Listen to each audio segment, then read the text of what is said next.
era nze sijogwa jogwa malaga mpereza kafaananyi ka busiru. Naye emisango 6 ku buli 100 kooti z'amaze okusalawo ogenda gifayiringiranga ku ssimu wegikwata ogikwata note agabbi gagenda ku kooti gago gafayiringa gwe tofayirinze wafayiringa leeti. Kakati era okuwulirwa kw'emisango kati mingi giri vakyo mwagirabaku wano ng'oli ali kigo naye ng'awoza omusango nga ffenna tumulaba. Tetwetaaga genda mu kooti okulaba omusango gwakola atya gwawoza, giri digito. We can now do artificial insemination.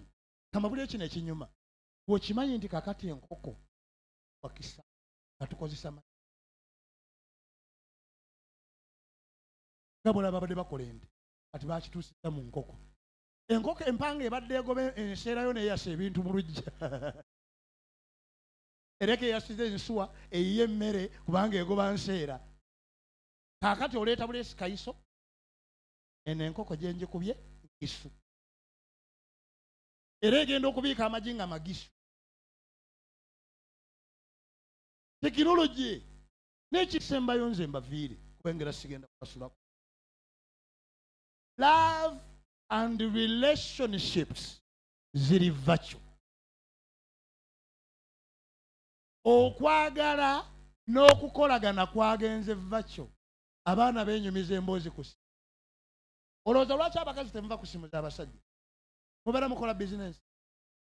Akaana akawala akakuwaanira omusajja wo n'owulira nga waliwo obuntu obukugira bwe buti mu.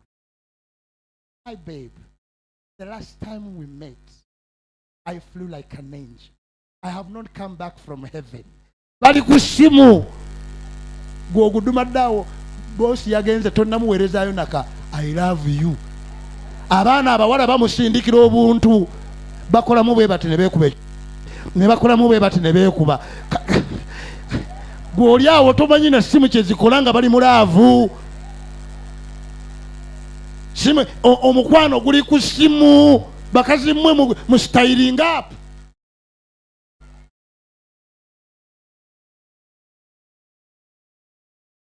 Your love is exposure is determined or determines how you will rule the game. Obwongo bwo n'engeri yo gy'otegedde omukwano n'engeri gy'ovumbudde nga tokyali mubisi busalawo baggwa onoofuga geemu eyo. Gendako ku mutimbagano olabe kati abantu babaagala batya. Love eri etya. Nze naakagira wano baŋŋambye ebigambo sibitegera. Omwana omuwala ŋŋambye ebigambo naŋŋamba how is there. Ndowooza tewaliwo omuntu ansinga bulungi. Era bwe ntunde nga siraba amwenkana naŋŋamba yes nobody mbadde awo nenkimulira mu nobody. Ebyo sigenda kulinda kuddayo Kampala bwe naagenda nga bankubye eggaali. Nze mukyala wange akola mu bitongole abantu bonna bye beegomba akola mu Air Force. Abasirikale balina enkola. Bw'aba agenze Somalia aleka kaadi agiwadde mukyalawo ey'essente. Bamusasula mu $. Kati onamubuuza yakyamubulira wayise omwaka ti nali nkuwadde kuziryako buli. Kasita omala n'osamala tosanga mukazi wa Air Force. Olaba otutunulira tuli wano omutima gundi Kampala bannange. Era kati nteekamu ebirungo tekinologi nteekamu ebirungo mugambye olabye bwe nnyumye sinyumangako bwenti. Nagamba naye bannange omwana ono kati ate ampise na mwana.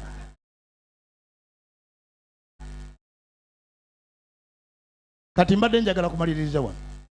Nazze n'ebitabo nze ndi muwandiisi wa bitabo bingi. Naye ebitabo ebisinga okunnyumira gwe yabadde wali ebitabo byange kati bisse wali mbirabe kubanga nabikuwadde.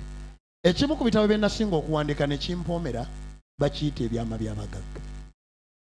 Ekitabo kino bannange nkikozeemu ssente nempuliranga nange azikooyi. Ekitabo ekirala kye nawandiika bakiyita tomala gakola. Nawandiika ekitabo ekirala abagagga gye bajja ssente. Nempandiika ekitabo ekirala abagagga bye batusinga. Nempandiika ekitabo ekirala emisingi gy'obugagga. Pandiise ebitabo bingi ku ssente era ssente zinnyumira. Abantu bonna nga ssente zitunyumira ffenna muyimirire tugiremu akayimba kano nze mbaleke. Nja kubasanga ku mmeeza wali naddala abakyala abana babadde abakalu ennyo nina kawootallu. Teekamu ka Joseph Ngoma muyimirire tudigide mu nze mbaleke mwana ng'eyongereyo ngende njogere n'omwana wattu ku tekinologi ate kakati ekyo kiveewo. Mubuulire byendabye wano mwe munaamanya. Okay, fenna ku bigere byaffe abakyala benga biyimirira. Olugendo lw'obulamu lubeera luwanvu bannyabo ne bassebo. Okay, Mulimu abamu we bakaabira nga tabamu basanyuka. Mulimu bingi ebinyigiriza abaavu nga n'abagagga bibakosa. zinamu tulabe nyenyamu tulabe. Ebiseera lw'onoonya okuwummula naye ne kuula. Nze bino bye bimu ku bibadde mu lugendo Buli alina olugendo lwe tunyenyeemu katono. Nakubula na maama ebyataata sibimanyi nnyo.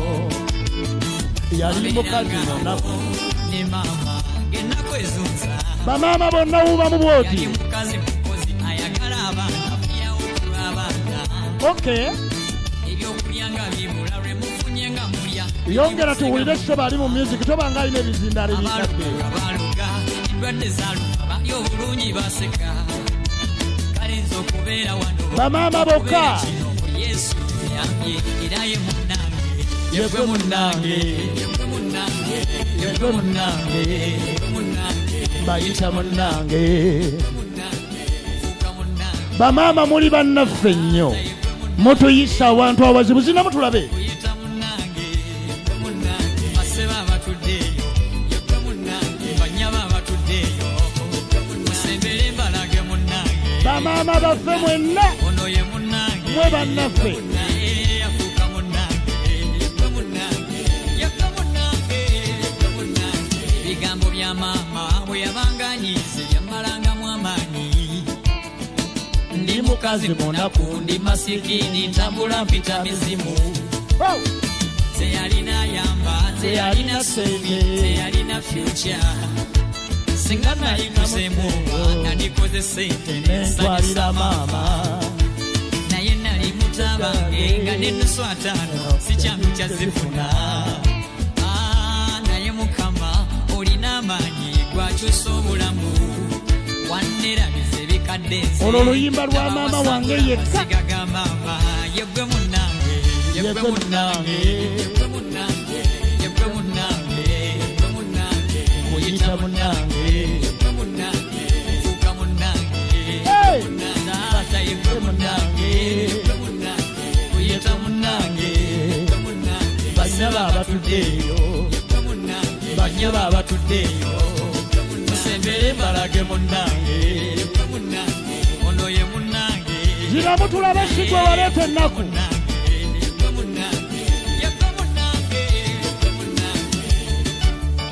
Kale kandabemu amazina g'abamaama abalina gye batujje.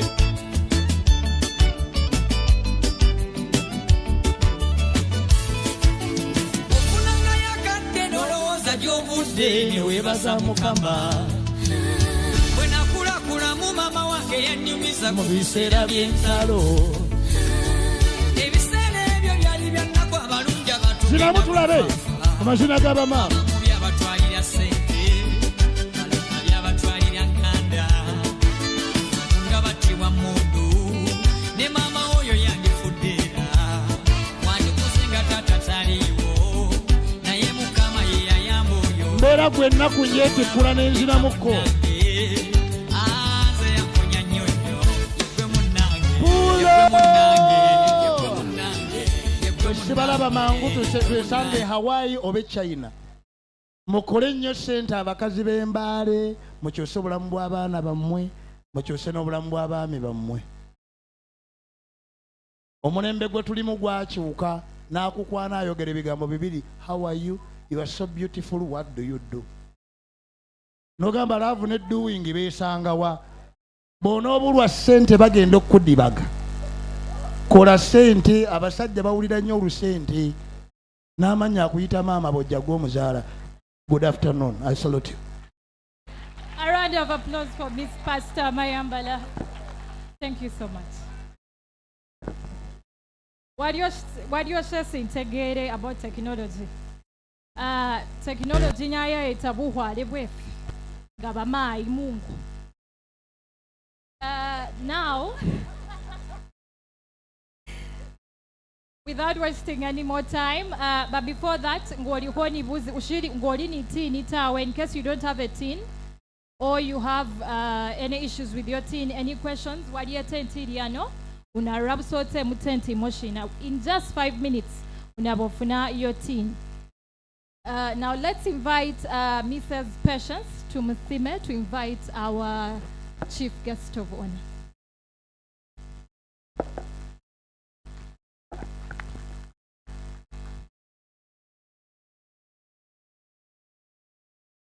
So on behalf of the Commissioner General, I would like to invite the third Deputy Prime Minister to come and address us. Ladies, let's first stand up and welcome our Prime Minister, please. Let's welcome her with a round of applause as she comes down.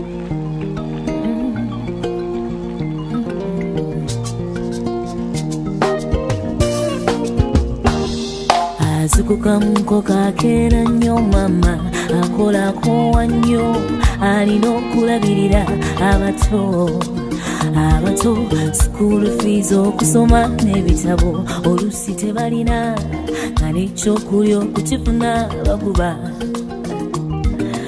yatetenkanya yayiya ebyensulako n'ebyokulya omukyala basirika bakuba banyigirizibwa naye bakola independent woman, African woman.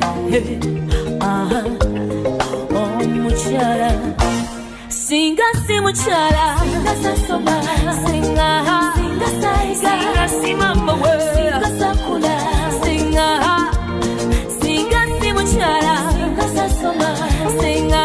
Singa saiga. Singa si mama we. Singa sakula. Singa.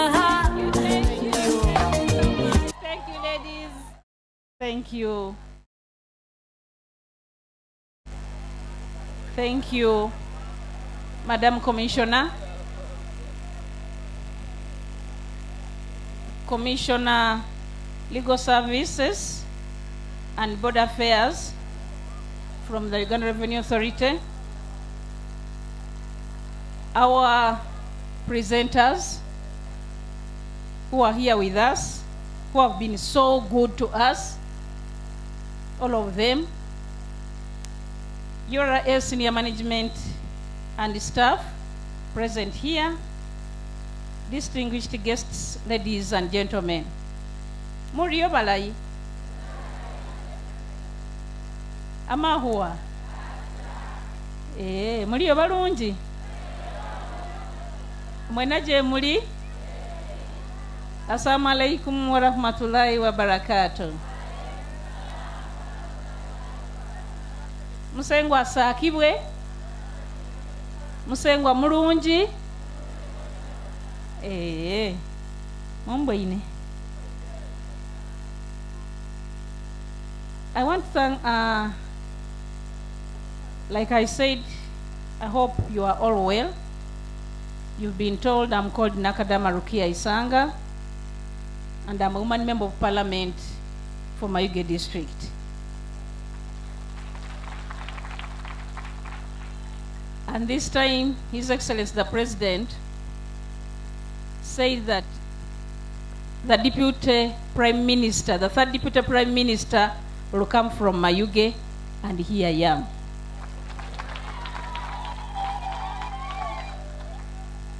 But before go to the speech, which I'm representing the Right Honorable Minister, Robin Anabanja, I want to thank all of you for coming to be with the Uganda Revenue Authority team and these people who have presented to us very, very good sessions. Can we put our hands together and clap for them?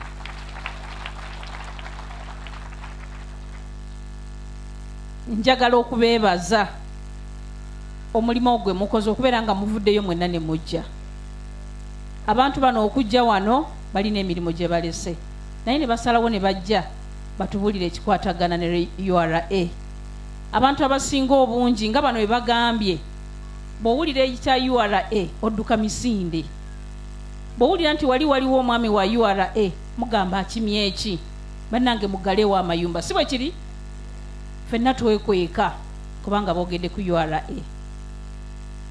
URA yafuuka mu sirikale, poliisi, ogamba akimye eki, bannange mugalewo. Abaana mubagambe, amugambe nti siriiwo, taata agambye mbu taliiwo, because you are inside. Lwakubanga URA tugamba URA erina okubeera mukwano gwaffe. Njagala kwebaza the commissioner and her team okulaba nti bavuddeyo eri e Kampala ne bajja wano ku ground basobole okwogerako n'abantu mu abakola business. Mbale is a very busy city. Eri mu business ate nga basinga obungi mu business bakyala. Nyabo commissioner nkwebaza okulaba nga olunaku lw'abakyala wazze kuorganizingira Mbale ate n'oyita abakyala obasomesa ebikwata ku URA. So mbasaba byonna bye tusomye wano tubeere nga tubitwala ng'ekikulu, tubeere nga tubiteeka mu nkola, tetubireka wano mu tenti, tugende nabyo. Recently nabadde nina akantu kengula, bwali buntu butono nnyo. Omwami n'aŋŋamba yo tin namba, ne muwa tin namba yange, n'aŋŋamba tonimba. Niŋŋamba ate nimba lwaki? Nti abatagala kuwa musolo balimba. Bwe namuwa my tin number, it was just a shop somewhere. Nagenda okulaba yennyini ng'ayogera erinnya lyange. N'aŋŋamba ng'oli muntu mulungi, ekitegeeza omusolo ogusasula. Ndowooza mukalabaako. So mwenna abali wano, tin number zammwe temuzikweka, muzigende muzifuna batazirina, mutandike okusasulirako omusolo. Bwe tusasula omusolo, si kyekituze emabega, kitutwala mu maaso. Kubanga omusolo bwe gubeerawo, enguudo zijja kwongera zobeera ennungi. Omusolo bwe gubeerawo, akatale k'Embale tujja kukazimba.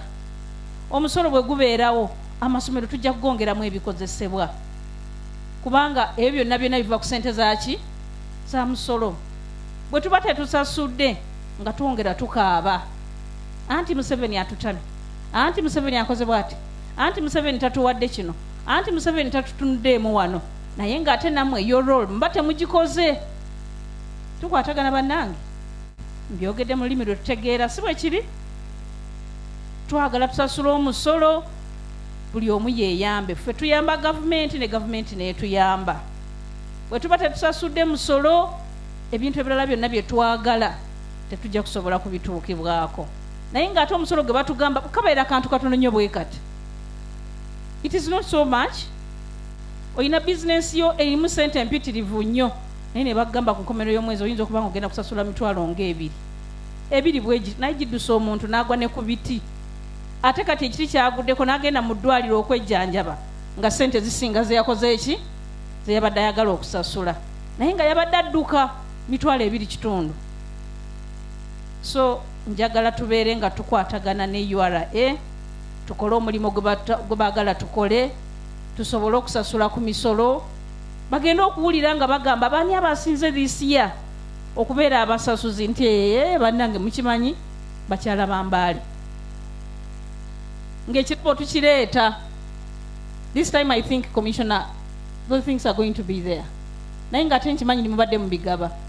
Babadde bagaba ebirabo, naye lwakuba nti eno tubadde tetusasula tetumanyi nti ebirabo gyebiri. Naye babigaba. Tembawuliranga ku radio babalanga. Sementi yesinze okusasula. MTN ye yasinze okusasula. Bidiko ye yasinze okusasula. Babeerako ne bibafuna. So mbasaba tukwatagane ne URA bye batusomesezza tugende tusomeseeko bannaffe abasigadde awaka tusobole okubeera nga tuli wamu ne gavumenti ate nga tuli mikwano gy'aba URA. Ng'obugambo obwo mbumaze, njagala bagamba nti Maama Nabbanja antumye okubabuuzaako. Agambye mbu gye muli balungi? Amiina. It is with great pleasure and honor that I preside over this auspicious occasion when we commemorate URA Women's Day. Olunaku luno lwe tuliko wano lw'abakyala bano aba URA nga balukuza nammwe abakyala b'Embale. I also take this moment to thank His Excellency the President of the Republic of Uganda, who considered having women for these positions. Kati Right Honorable Nabbanja is a Prime Minister. Era njagala bagamba nti yabadde first woman Prime Minister in Uganda. Naye nga amaze okubeera first Prime Minister in Uganda, this is the time ate government eno esoose okubeeramu abakyala nga bonna bali ku mwanjaawo. Nga tetunagenda ku Maama Nabbanja, omuntu addirira His Excellency the President of the Republic of Uganda is a woman. Major Lupo Jessica is the Vice President. Netumala ne tutayo omuntu omulala, the Deputy Speaker of Parliament is a woman. Netuleta Maama Nabbanja is the Right Honorable Speaker, Right Honorable Prime Minister. She's a woman. Nebaleta first Prime Minister aitwala Rebecca Kadaga. She's a woman. Nebaleta the Deputy Prime Minister Nakadama Rukia Isanga. She's a woman. Banange nyinza okwongerako okusinga awo gye bali bangi. So twebaza Oweekitiibwa Yoweri Kaguta Museveni. Banange tumukubira obugalo. Naye Maama Nabbanja agambye nti I give glory and I indeed celebrate with you all this outstanding achievement. Glory, she gives that glory to God, and he celebrates with you all that outstanding achievements, not for herself as an individual, but for the women of Uganda. Also, given that we have female Vice President Ngabwe Mbagambye, he wants to thank you so much. Era n'abagamba nti mwanyala naabi. The theme of the Women's Day was gender equality today for sustainable tomorrow. And our theme here as URA is technology as a driving factor. In my confirmation speech given on the 18th of 2022, I stressed the need for hard work, teamwork, humility, patience, and prayers as the journey is embarked on. I wish to reiterate that these are the words I will always refer to wherever I go. To succeed, there is a need for tolerance with each other and also for helping each other to develop. Distinguished guests, ladies and gentlemen, several women have achieved significant levels of success in a variety of fields such as business, entrepreneurship, agriculture, medicine, politics, governance, public administration, education, and revenue administration, to name but a few. There is a continued need for hand-holding other women who may be lagging behind to do what is required to achieve similar levels of success, particularly because it is now widely acknowledged that women have a significant contribution to improving household incomes. Mulide wano nga mwami Mayambala abyogera nti oba tolina kasente abaami kati ennaku zino bawulira kalimi ki? Bawulira kalimi kasente. Kati munange gojja kusigala eyo mu kayumbako ogamba abasajja bambuze kubanga tolina ki? Tolina kasente. Twefeeko tufune ku ki? tufune kasente. However, we need to know that business growth and sustainability can only be achieved when there is an endeavor to improve and increase financial literacy among female entrepreneurs, irrespective of the level of business they may be having. This, combined with technology advancement, will ensure there is an upward trend in the lifespan of businesses as well as the capacity for growth. Mama waffe bwe yabadde atusomesa okusooka ndooza yabagambye n'agamba nti abakyala beetaaga ki okusomesebwa, si bwe kibadde? Yagambye nti abakyala beetaaga okusomesebwa okusobola okutegeera bino byonna bye twogerako. This day, distinguished ladies, is a day of personal reflection. Ask yourself, where are you? You ask yourself where you are and where you wish to be. Akomukategeera bamaama, sooka weebuuzeeko wa wooli era weeyagala obeere. Singa oneebuuza obugambo obwo ojja kugamba nti nina okukyusaamu ebintu bino bye baŋŋamba mbeere nga mbitereezaamu. I was informed that the goal of the conference is to enhance the capacity for growth for women in business by utilizing technology so as to have an impact on themselves and their communities. Batugambye nti mwagala kino kye baleese wano olwaleero kulaba nti technology mugikozesa esobole okubajjayo. Okusinziira ku basomesa bano be baleese, nsuubira nti buli omu ekintu akitegedde. Amasimu gaffe tuleme gatuulako butuuzi. Amasimu tugakozese. Omuntu oyinza okubeera ng'oyagala genda mu banka naye bagamba nti layini mpanvu nnyo, n'ogamba naye kintwala mu banka kiki nga nina essimu yange. N'okolera ku ssimu yo n'okola ki? N'ofuna ky'oyagala. Omukyala abadde ababuulira ekikwatagana ne Jumia. Jumia ennaku zino, I have my daughters nga buliko bagambako, mami let me call Jumia. Kati nange ennaku zino bwe mbeera nga ndi busy nnyo njagala kulya mmere, I call my daughter who is ali kilometers mpanvu nnyo okuva wendi, naye gwe nkubira ne mugamba mbuukingira ku mmere bandeetere. Nze ndi Kampala naye gwe ngamba ali wala nnyo, naye mugamba mbuukingire ku ki? Sooka olabe omuntu ali mitala mayanja naye akubuukingira emmere wano e Kampala era ne bagikuleetera ku office. Good Sunday so ateesemu order tukuleetere emmere. Nooza mukiraba technology. Naye mwe mwali mukirabyeko ekyokusooka gwe n'obeera oli eri n'otandika okugera n'omuntu baleetera omuntu emmere mu office e Kampala. Ekyo kikulu nnyo. So twagala okwongera kusiima abantu bano kye batuleesemu kirungi nnyo, twongere okikozesa. Ladies and gentlemen, the zeal by the government of Uganda to empower women, more especially those in business, cannot be overemphasized.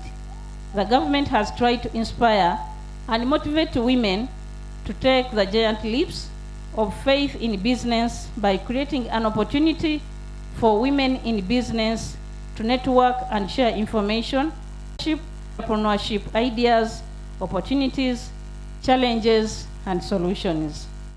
I'm well aware that COVID-19 took a toll on the entrepreneurial spirit, but now can we as women grow without embracing the technological developments before us? We have seen growth in the use of various digital platforms. Many people have taken the virtual space to enhance their business through the use of avenues like social media platforms to start or even grow their business. We have seen many women-driven businesses utilize the international space to grow to unimagined levels. Ladies and gentlemen, in a global report, Uganda was rated as having the highest number of women-owned enterprises. The 2020 MasterCard Index of Women Entrepreneurs has ranked Uganda at 39.6%. Therefore, the need for resiliency, positioning, innovation, and adjusting to new ways of doing things cannot be overemphasized. Technology plays a huge part in scaling up a business, noting that there are so many business opportunities afforded by technology that are not being exploited yet. The government is committed to ensuring that there is adequate access to markets and technology. This will be heightened by ensuring that export promotions for women entrepreneurs is enhanced, advocating for procurement programs, actively targeting women's entrepreneurs, promoting supply chain and linkages that integrate women-owned enterprises, and encouraging ICT and technology access for women entrepreneurs. In addition, Uganda is at the primary stage of improving the digital literacy skills of women through training and coaching. Mama byabadde asaba, and we will continue promoting opportunities for training in the use of ICT to improve their business operations. The Women and ICT programs of the Council for Economic Empowerment of Women in Africa, Uganda chapter, Bajita Sewa, Uganda, has introduced many rural women entrepreneurs to ICT bearings in mind that telecenters and training initiatives exist in only few rural centers.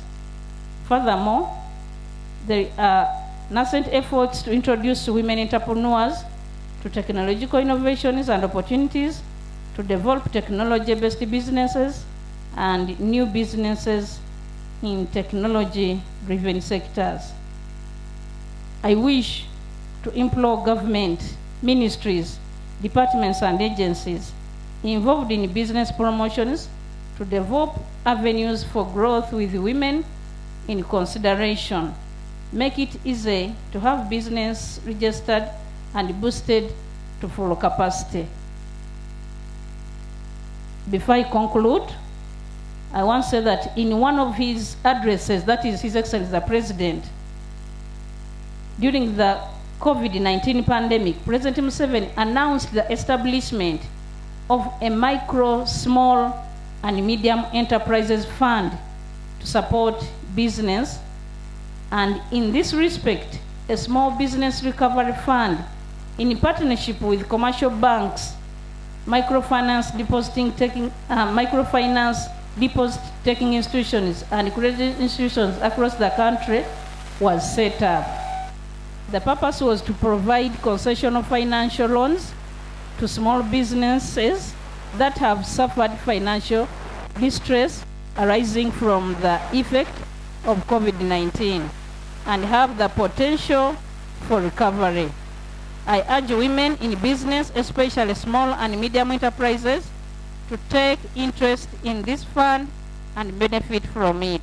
I believe this fund is still operational to make use of it.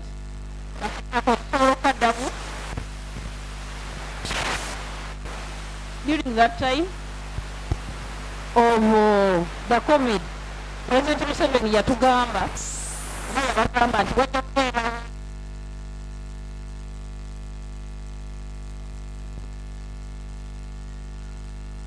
yasuubira okuteekawo ekinaatuyamba fe ababadde mu COVID okufunayo obusente okubeera nga butusitulako mu bizinensi zaffe entonotono.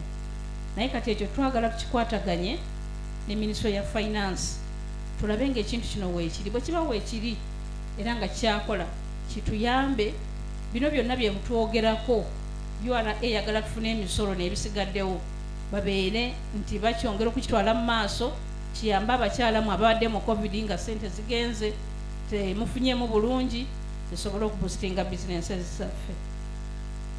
Finally, as I conclude, I cannot complete my speech without advocating for the parish development model, and everywhere I've gone of late, I have stressed the need to embrace it.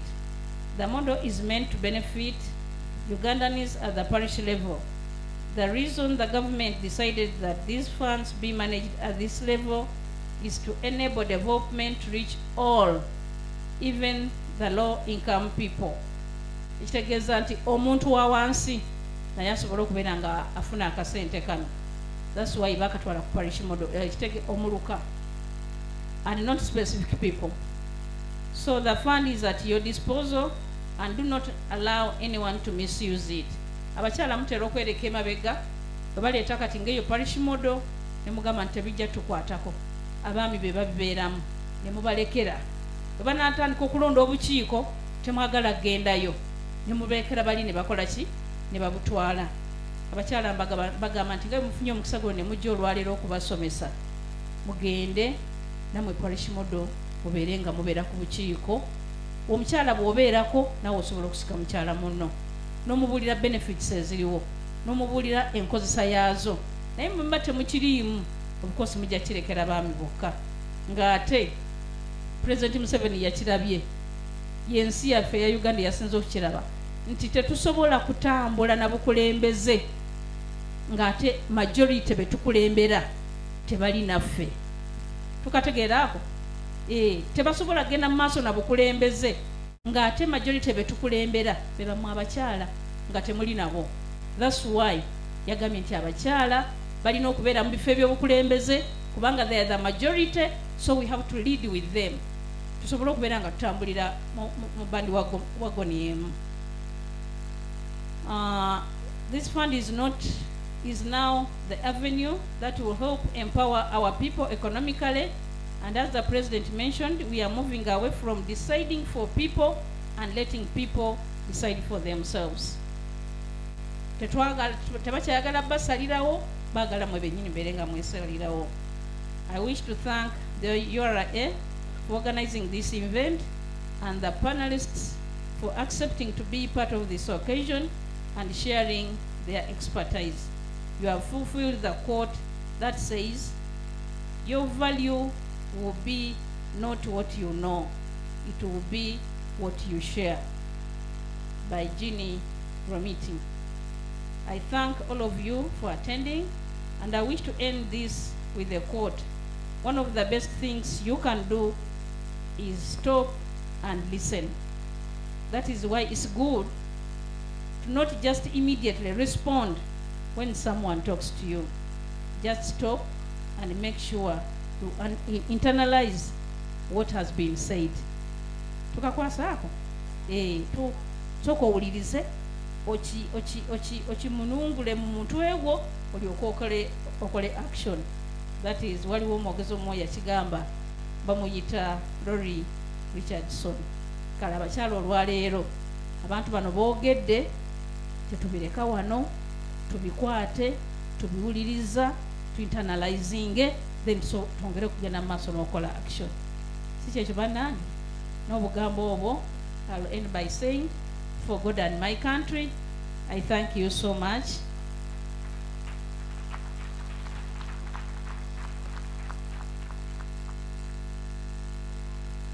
And I will say, for God and my country. This is a message for the Prime Minister from St. Austin Catholic Church, Mbale. I'm going to deliver. Whoever has brought it, I will deliver it to the Right Honourable Prime Minister. Tweyanziza nnyo buli omu bw'atuuka okuddayo atuuke emirembe gy'avudde era Mukama Katonda basasulemu ekisinga obulungi. Neyanziza. Thank you so much, Honourable. Thank you so much, Right Honourable Deputy Prime Minister. I was requesting remain standing.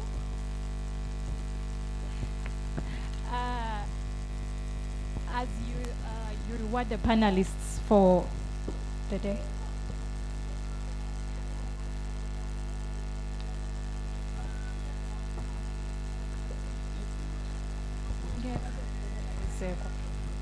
Honorable Prime Minister, thank you so much for the remarks.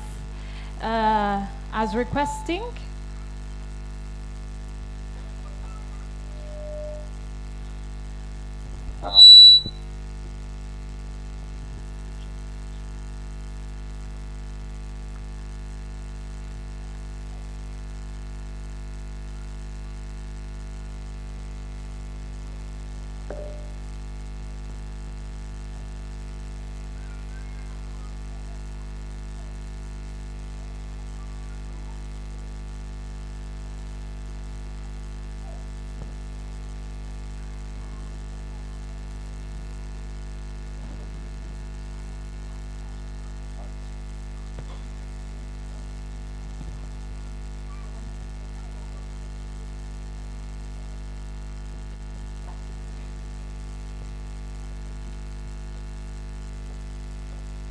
Right Honorable Deputy Prime Minister, I was requesting you step forward as you reward our panelists with gifts.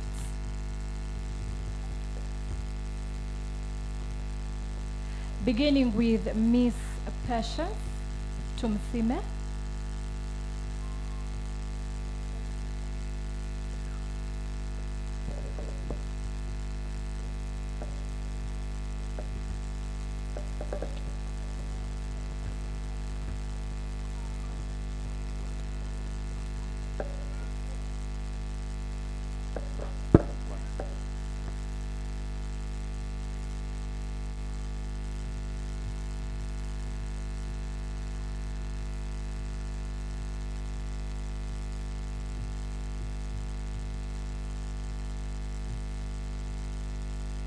Miss Fatuma Namutosi, the Managing Director of the Foods Company.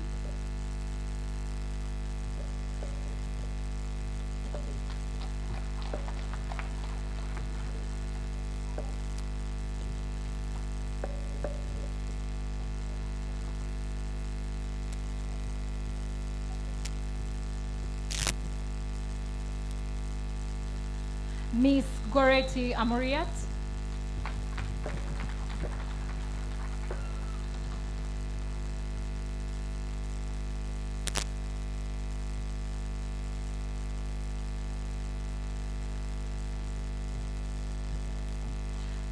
Mr. Evans Mayambala.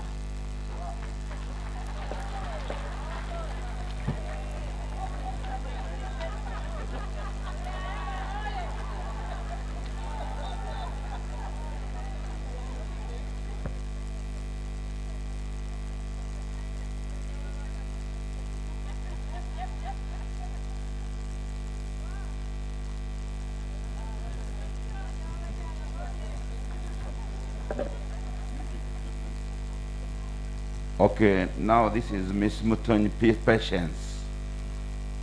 Herself, she'll go there on her premises. We are appreciating her also. It's a time to receive the gifts.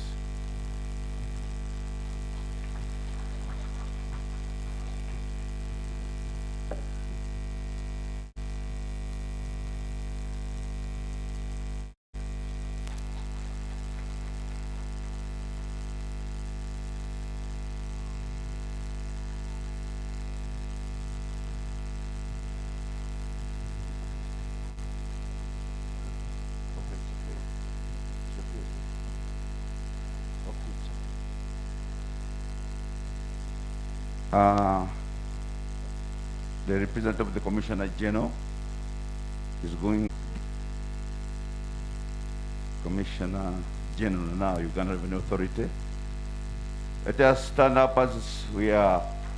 Tuyimire fenna bannange ng'omugenyi waffe omukulu aweebwa oyo akiikirira Commissioner General wa Uganda Revenue Authority. Thank you so much. Mu URA tugamba tuna lengo moja. Asanti sana. Yongeza ngine. Thank you so much. Let me pass on the mic to the MC.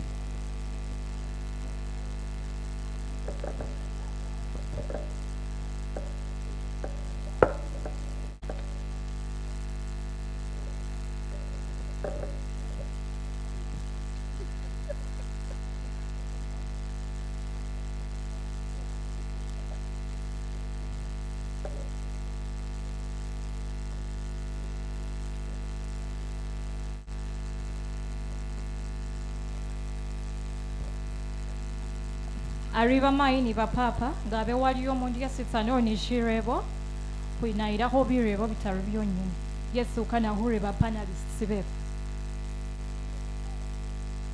Any questions?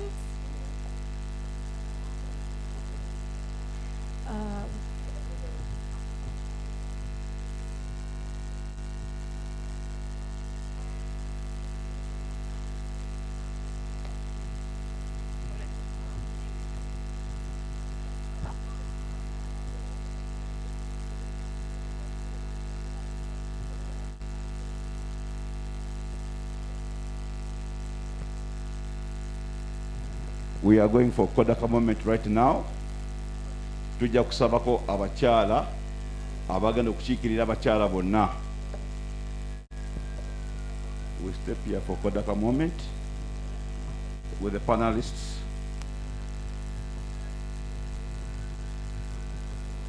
Tujja kusigala wano okuddamu ebibuuzo byonna. Nja kusaba omukiise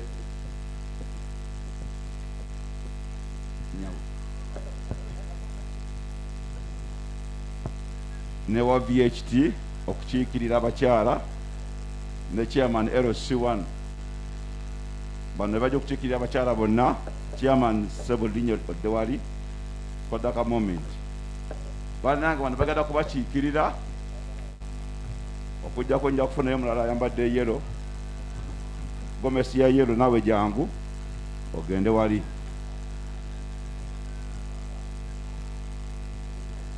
Abebifaananyi mutuyambe. Chairman. Are we okay?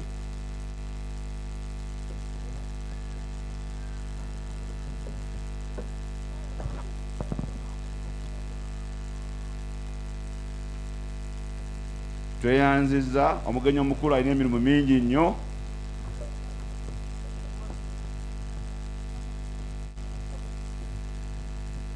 Tujja kusaba Right Honorable Deputy Prime Minister, I was requesting you pass through our different stores of exhibition.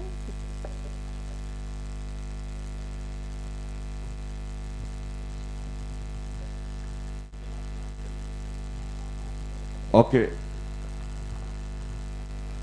Sebo tuyimbe ennyimba z'eggwanga tusooka olw'Embale East Africa ne tusambyayo olwa Uganda. Let's all stand up.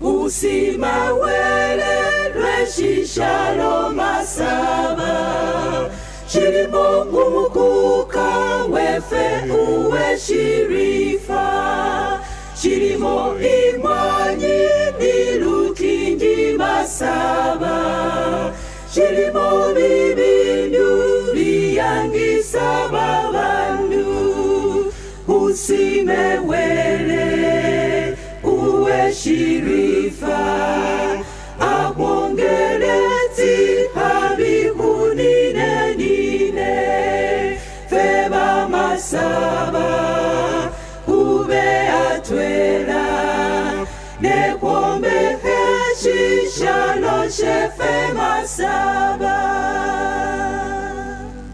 Usime mwambu bubuyani wanale Babarera bikukabye bamasaba Bikukabya sala inzu ya masaba Usimarweli swani bulamu bwefe Usimewele uwe shirifa Akwongeleti kabihunina nine Feba masaba ube atwela Nekwombe heshishalo shefe masaba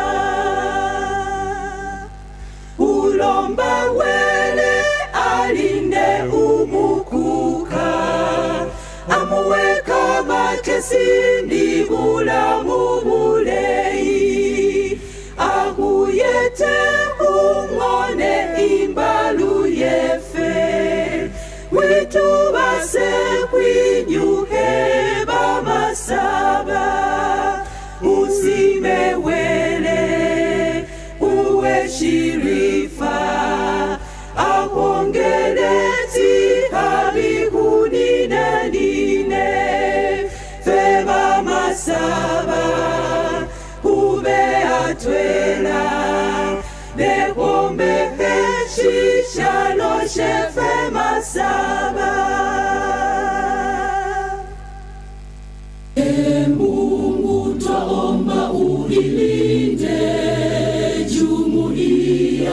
Afrika Mashariki, tuwezeshe kuishi kwa amani, tutimize na malengo yetu.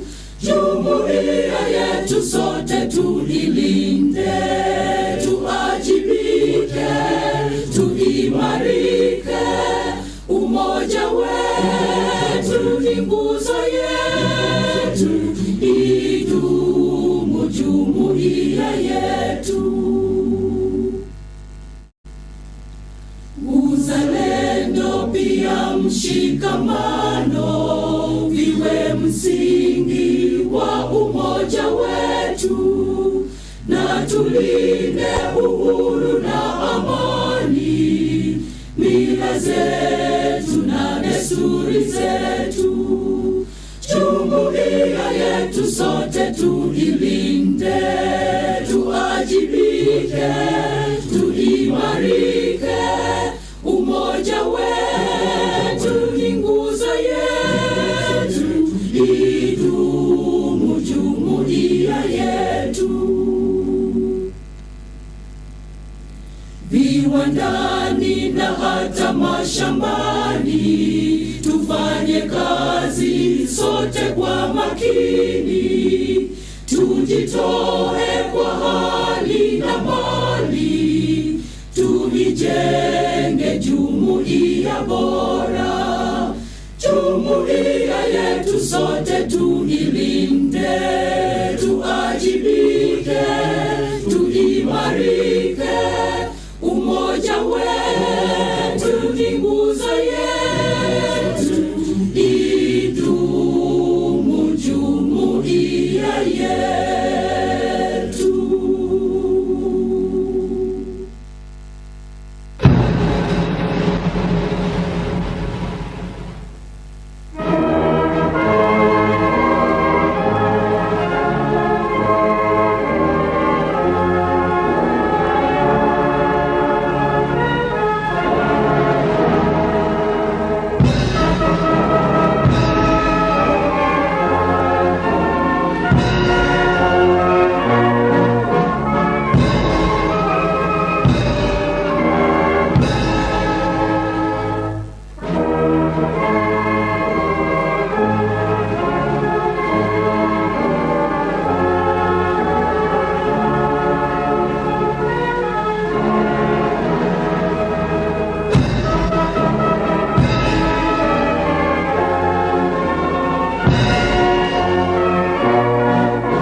Thank you so much.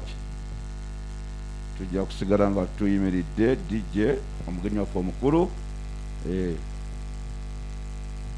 tajja kumala gatambula pastor yatugambe tulina okuba nga tutambula ne music.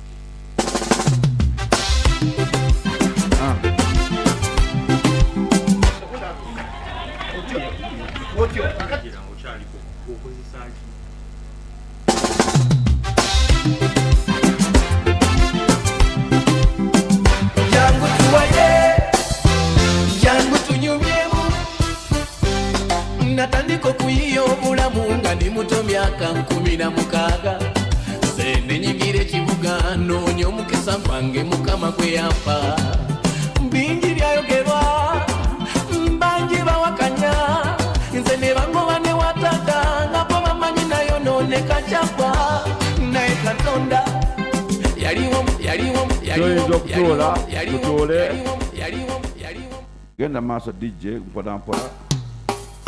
Tujja kutuula bagenda mu maaso ekigadde tulina ekyemisana twabagambye era emmere ekakasibwa yonna yayidde edde erinda ffe naye katu dijjojjo tuwerekeza mwebale kujja, mwebale kuwa musolo, mwebale kwagala nsi yammwe.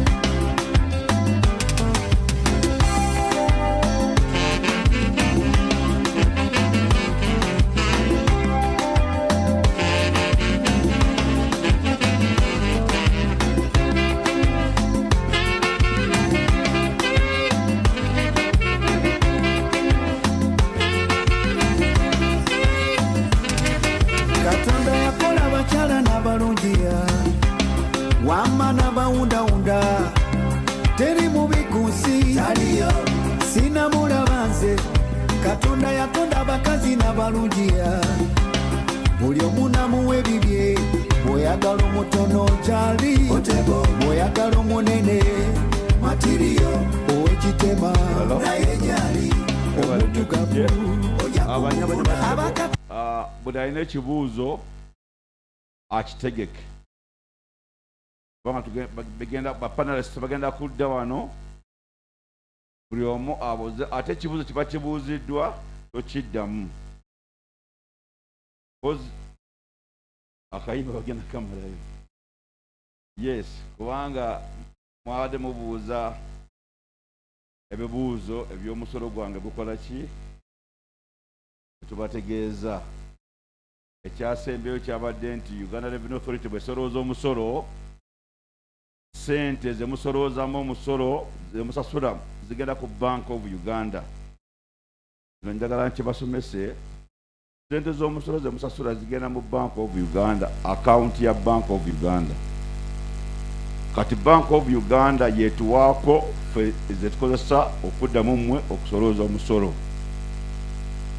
UNRA yekola enguudo eza government, municipal nekola enguudo eza Mbale City.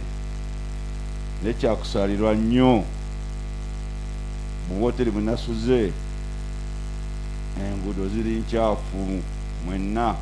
Nze mbakubira omulanga tolinda municipal, kizimbe kiri mu maaso yero luguudo kubanga ensi yaffe. Mbale yonna hoteri weziri maduuka boda boda enguudo nkyafu ate ng'ensi yaffe. Kanso tesobola kugaana kwera mu maaso ga dduuka lyo, tekisoboka. Abaali ku mulembe gwa Amin batyamin ekitwali twakimanya bulungi bwa nsi, naye Mbale City ngimazemu endako nga 3-4 naye bannange mbakubira omulanga abakyala mutegeeza abantu bonna kwamba banakazadde b'eggwanga. Nyabo wa VHT aba VHT manyiko no mukyala imirira voluntary health team oba unit mutuyambe tulongose tubere balamu. Kibuga Mbale kikyali kikyafu nnyo ate nga Collins kiyo eri Mbale wedda. Mbale yasooka lyanyirira Mbale omumakati mukyafu ne Mbale ono naye ng'enguudo zonna za Collins tirinyi kilomita 10 okuva kule Bugiri paka wano Collins carpet. So nze mbakubira omulanga tulongooze ekibuga kyaffe kubanga ensi yaffe ekibuga kyaffe. Temulinda municipal kujja kukola ki kugamba mweyere kibinjo kiswaza. Kaakano tubuuza ebibuuzo ebyo, omusolo gwaffe gukola ki?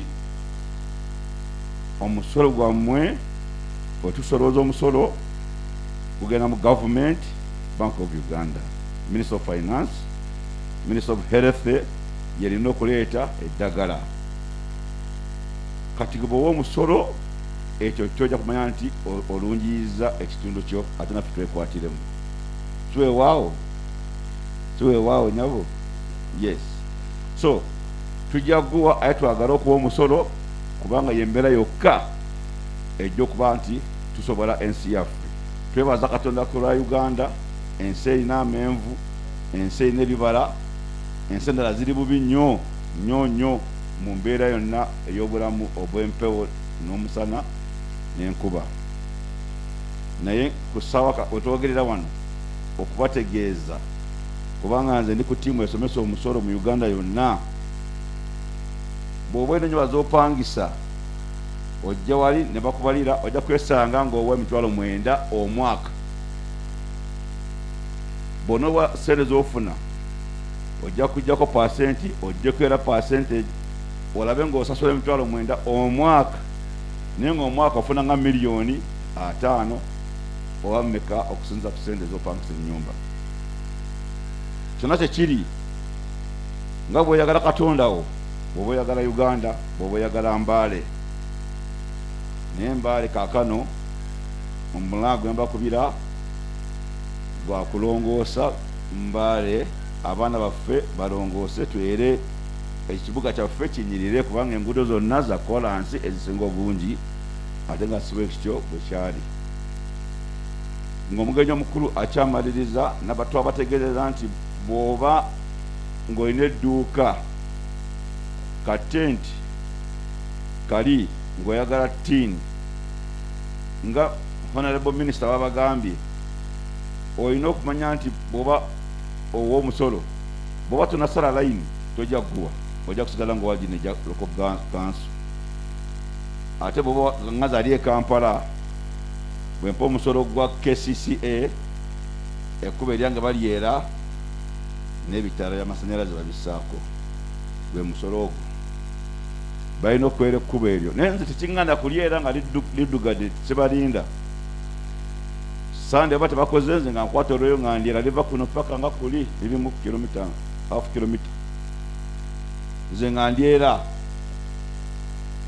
kubanga bona olinda bali bayinza okuba nga emotoka zafudde tebasobola kujja kwera kubo ekiseera ekyo naye Mbale tuli bubi nnyo oba muli bubi nnyo kubanga nze siriwe Mbale nze ndi bulungi eri gyembeere Kampala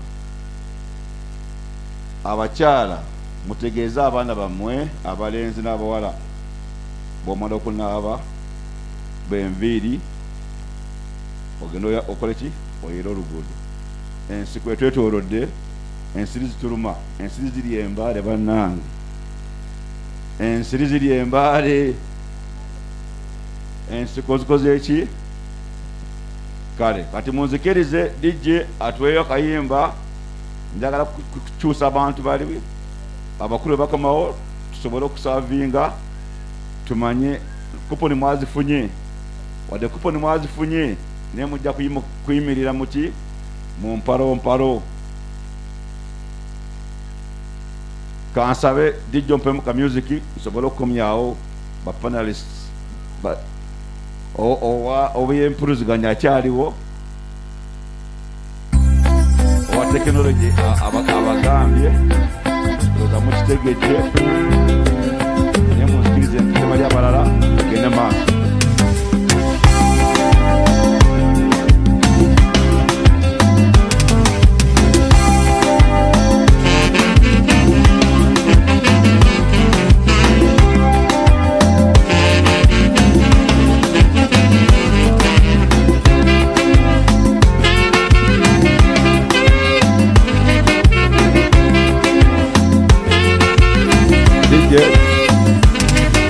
Katonda yakola abakyala n'abalungiya wamma n'abawundawunda teri mubi ku nsi taliyo sinamulaba nze Katonda yatonda abakazi n'abalungiya buli omu namuwa ebibye bw'oyagala omutono kyali bw'oyagala omunene matiriyo ow'ekitema naye gyali omutugavu ojja kumufuna abakataketake tobamalayo kagongolo bangi nnyo beretene abotobala ow'ettutu abotomoni Katonda yakola abakazi n'abalungiya n'abalungiya teri mubi ku nsi taliyo sinamulaba nze Katonda yatonda abakazi n'abalungiya buli omu namuwa ebibye bw'oyagala omutono kyali bw'oyagala omunene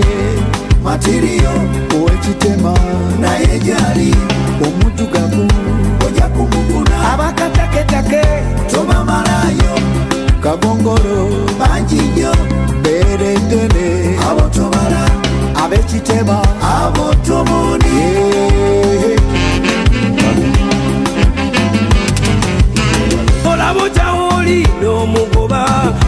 banange tugenda kutwala bibuuzo saidi eno bijja kuba 2 ne saidi eno 2 tulekeraawo omwami wuna awanise eno emu 2 3 abakyala 2 n'omwami omu omukyalo omu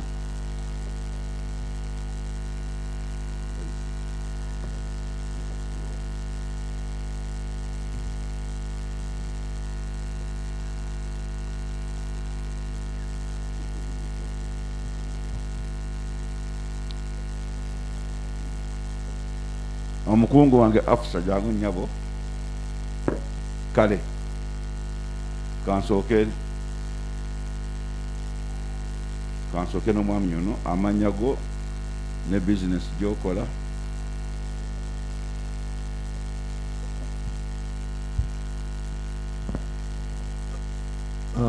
Amanya Nayepe Hassan, tukola tailoring. My question goes direct to URA. I'm asking about the powers that URA has on the clearing agents. There is an incident, actually I should even call it an acute incident because it is even happening right now, that the clearing agent put in an entry and it disappears without releasing IM7. And now the client gets another agent, wants to get the IM7, the other one has disappeared. Has URA has powers to get the client IM7 so that they can go ahead and clear? Because in such an incident, we have a container that is on standstill now. We are supposed to pay tax over 20 million. We have the money, but there is no way we can pay because the clearing agent has disappeared, and there is no way we can proceed without IM7. We can't get IM4. Thank you.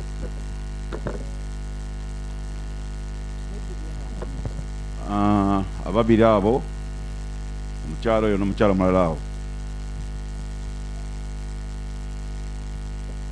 Nate njagala bagamba abuuzizza agent alina amaanyi okudduka n'empapula wajja kiddamu. Nyabo buuza. Njagala balamusaako mwenna mu linnya lya Mukama waffe Yesu.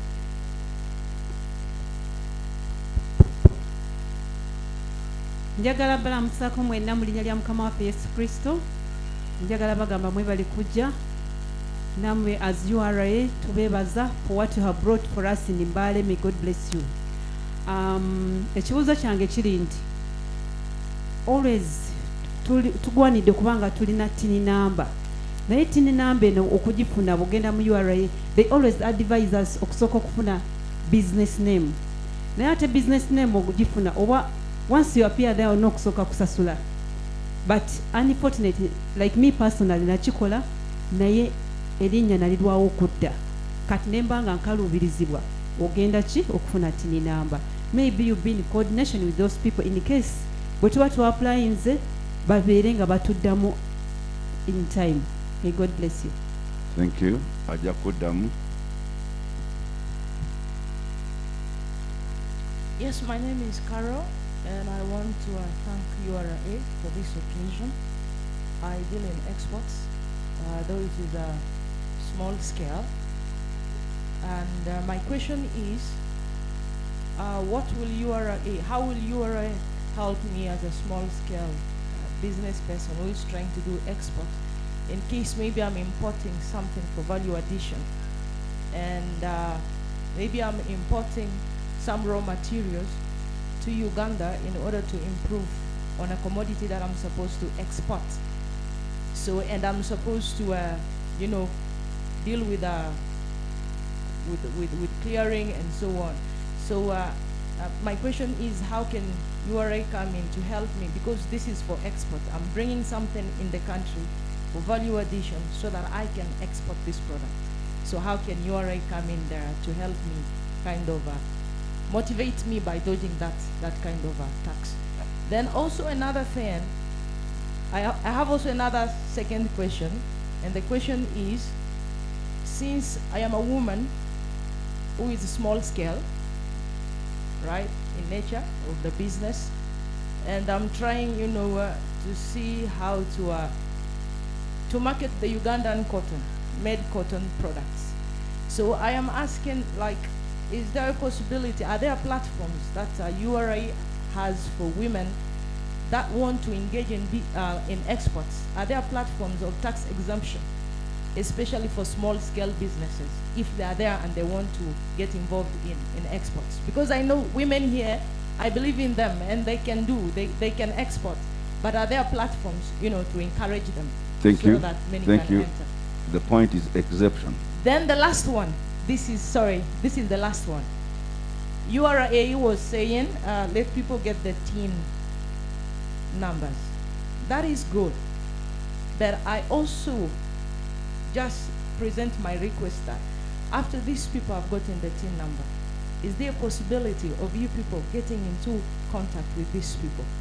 Because I may get the TIN number, but going down to file the returns and everything may be challenging to me who is just getting started with the business. And I've met many women, sometimes I spend even helping them. Thank you. So URA, please do some awareness and training of women in such areas of filing returns, and you'll realize much money coming back to you. Thank you. Thank you so much. Ali, this side. I remember, I don't know that you are present, but that tent, as you'll be answering you, that tent is to provide all those services.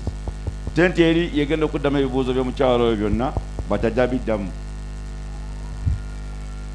Neyanziza nnyo URA okutuleetera omukolo guno wano ewaffe n'okutwambazako ne tulabikako bwe biti. Tweyanziza era ge gamagoba gaffe wano Embaale. Amaanyi agange bampita namba Fadija, kansala Afia Ward. Mwebale nnyo okutuleetera wano eby'omusolo. Banange nze kompleni yange egenda ku nsonga ya URA okutusomesanga ate ne bimala ne bikoma wano. Ensonga enkulu batugambye wano nti miliyoni 10 tosasula musolo. Abakyala bali wano miliyoni 10 okutandikira ku miliyoni 10 ngaffe tudda wansi tuli mitwalo 5 n'ogenda e Kenya mutubuulira nti booda z'e Kenya pozi baziigalewo n'osituka ng'omukyala naawe osobole okwekozesako emitwalo 5 ne bakukwata banaye abakyala bagenda kufa puresha. Ekyo nga kikyali awo muli kutubuulira abakyala abasinga Embaale wano gwe mulimu infact gwe tutambuliramu butono obuntu obutonotono n'okwafuna mitwalo z'abena 3 n'ogenda e Malaba osobola okubeesaawo famire. Ife famire baazitulekera ddamu abaami nga nvudde ku ekyo ensonga endala omuli kutukubiriza okufuna TIN number. As soon as we get the TIN number like this, nga batandika okututeekako emisolo tetutuuteyo wadde ki mukozi ogambye otyo omukyalo yangambye nti embalirira oba ebitabo byaffe okubitwalayo mu URA tetunakutwalayo batandise odde okuwaseesinga zenna wano empapula nakola mistake nengande newandiisa nenfuna ne TIN number sifunangako miliyoni 6 oba miliyoni 10 batumala dde okuwaseesinga because I've never returned the return. Banaye mutuyambe mutusomese ng'omukyala munange oli bw'ayogedde URA etasitukako neetuuka ku dduuka neebuuza okola oba tokola. Kansala tweyanziza. Nsigadde Hadija Nambafu Afia Ward twebale kujja. Kansala tweyanziza. Ekikoze obulungi omukyalo ono nabagambe nakolerako Embaale mu enforcement naye byonna kamberekera omukyalo ono abiddemu naye nga nakolako mu Mbaale ab'ebbusi yaabo nyabo. Ani asembayo? Oyo yasembayo. Banange twagala mutukirize tenti eyo. Banange banyawe ne basebo. Neyanziza nnyo. Linda katono. Bano be basembayo olw'ensonga nti omukyala Barbara wali. Barbara, where are you? What is Barbara in charge? Mbali. Akyali eri. Tenti eyo yegenda okuddamu ebibuuzo byonna saa 7 twatenda okumaliriza omukolo guno katuddemu 2 kale buuza. Neyanziza nnyo mwebale nnyo aba URA tuwulirize wano nga omukyala omu wagambye nti babadde bakolanga bino nga bakolera mu ofiisi mwebale kufuluma eweeru muwulirizeeko ebyaffe. Kati nze ndaba nti obuzibu wano si kusasula musolo naye nga ebuzibu wendaba nti omuntu wasasula okutandikirawo nga wasasudde kubanga tewali muntu asobola kukutuma ekintu n'otwala ate n'otakiiza ekyo kibeera nsobi kati nze ndabira ddala nti wano nti omuntu wabanga bamutugambye mukola enguudo amasomero n'amadwaliro kati wetubanga tetufuna bintu bino bireeta obuzibu abantu okwekweka okubanga tebakola ki tebasasula ebintu bino. Mbadde ndaba nti Omukama Katonda agamba nti sasula ekimu ekyekumi mulabe ennyumba yammwe eteebeeramu emmere. Naffe mbuuza aba URA we tusasule esente zimugamba mwe mutusuubiza ki? Kakati n'ekirala usually they say that don't open what you can't close. As you also open this, please always close by delivering your services. Thank you. Kati kasookaddemu ebibuuzo ebyo bisooka phase 1 tujja kubayo ne phase 2. Nyabo ebibuuzo. Tweyanziza nnyo. Hafsa Seguya gemanya gange. Kantandike n'omwami ayabuuzizza ekya clearing agent. Abakyala mumpulirize. Saagala obuuze kibuuzo nga nkizzeemu. Waba onooba oyogera tojja kuntegeera. Neyanziza. Mwami yabuuzizza oba tulina obuyinza ku clearing agents. Tulina obuyinza ku kikumi ku kinnaakyo. Ffe tuba appointinga. Ate era bwakutawaanya oli wa ddembe okujja ewaffe. Kuba kitegeeza nti tujja kususpendinga license ye. Totuula n'osirika kuba tuba monitoringa. Tewali nsonga lwaki akola declaration ya entry ate natakuwa AM7 akulese mu bbanga. Kitegeeza nti soko oyogereko n'owa customs mu kitundu wano wooli naye ate bwe kigaana tekigaana tukubira ku 0800 11 7000 obagamba nti issue ya customs owa customs ya George handlinga 0800 11 7000 0800 emwemu kasanvu. Kubanga era bw'aba yeeyisa bw'atyo license tetuddamu gimuwa kuba tubawa license za mwaka. Awo omukyala n'agamba yazzeeko nti tubagamba bajjumbira okusaba tin naye ate bwe batuuka ku tin business name yakusasulira. Kituufu yakusasulira naye ate kye twalirelaxinzeemukko katini osobola okusaba tin nga tolina business name. Bw'omala ogifuna business name nejja oluvannyuma okomawo ewaffe ne tukola kye tuyita amendment ne tuteekamu erinnya eryo ng'olifunye. Kuba ebiseera ebisinga erinnya eri bw'oli nga liyinza obutayanguwa ng'ate tin ogyetaaga. Maama ntegeerekese? Mchala Carol, you were talking about exports at a small scale. How will URA help you as an importer? Normally when you're importing a raw material that is here, I don't know what you import. Unfortunately, you may not get anything like assistance. You are going to pay taxes like the rest. When you import what we have here, because you have to buy Uganda, build Uganda. Let me be clear. Unless you're importing something that is not here, and secondly, when you registered at tin registration, did you register as a manufacturer? You told me you're going to add value. That means there is something where you're adding value. You're a manufacturer. So you have to put your registration details clear. That is number one. Because if they are clear, I will know that you're giving me the VAT. You're giving me the local excise duty as a manufacturer. That is where I get strength to exempt depending on what raw material you are bringing in. Normally when you bring in raw materials, when you're a manufacturer and you bring in plant and machinery, in most cases we remove the import duty. They are free of import duty to make it affordable to you. But provided you registered well, because I know this plant and machinery is going to be used to produce an item where I'm going to pick VAT. Secondly, we even defer VAT on plant and machinery. But we make sure we follow you through, then you install the plant and machinery. We give you time to install it, unlimited time. Because we don't want you to import this machinery. It ends up in the market. It is distorting the sales or whatever business is there, because you told us you're bringing it in your factory. So you have to put your cards very clear. As a woman, you want us to tell you what we are doing for you. Apparently, when we are putting out exemptions, they are not gender sensitive so far. An exemption is flat, whether a man or a woman, provided you are fitting into the requirements of it. Secondly, when you import, an import is zero rated.